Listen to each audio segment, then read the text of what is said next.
बहुत समय पहले की बात है। कपिलवस्तु नगरी के राजा शुद्धोधन की दो रानियां थीं, महामाया और महाप्रजापति गौतमी। जब सिद्धार्थ का जन्म हुआ, तो उनकी माता महामाया कुछ ही दिनों में स्वर्ग सिधार गईं। तब शिशु सिद्धार्थ की परवरिश महाप्रजापति गौतमी ने अपनी संतान की तरह की। गौतमी ने न केवल उन्हें दूध पिलाया, बल्कि हर क्षण उनका ध्यान रखा, जैसे कोई माँ अपने पुत्र के लिए करती है। वह उनके सुख दुख, हर भावना को समझती थी। समय बीतता गया और सिद्धार्थ युवा हुए। उन्होंने संसार के दुखों को देखकर एक रात चुपचाप सब कुछ त्याग दिया।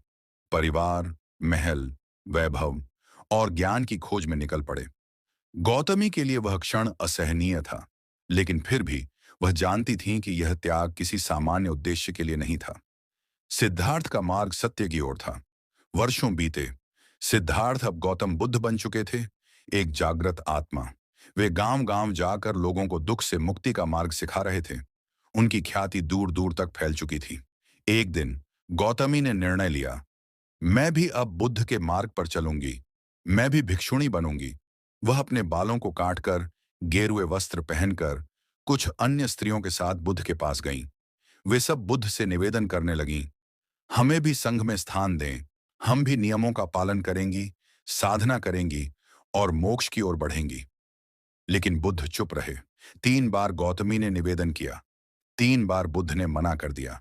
यह देखकर आनंद, बुद्ध के प्रिय शिष्य, आगे बढ़े और बोले, भगवान, महाप्रजापति गौतमी कोई सामान्य स्त्री नहीं है। इन्होंने आपका लालन पालन किया है। क्या आप उन्हें संघ में स्थान नहीं देंगे? बुद्ध ने कुछ देर मौन साधा, फिर कहा, यदि महाप्रजापति गौतमी 8 विशेष नियमों को स्वीकार करती हैं, तो मैं उन्हें संघ में सम्मिलित करूंगा। गौतमी ने तुरंत सहमति दी। उन्होंने कहा, भगवान, चाहे कितने भी नियम हों, यदि वे मोक्ष का मार्ग दिखाते हैं, तो मैं उन्हें सहर्ष स्वीकार करती हूँ। और इस प्रकार महाप्रजापति गौतमी संसार की पहली भिक्षुणी बनी। उनके साथ अनेक स्त्रियां भी संघ में शामिल हुईं। उन्होंने वर्षों साधना की, उपदेश दिए और संघ को एक नई दिशा दी।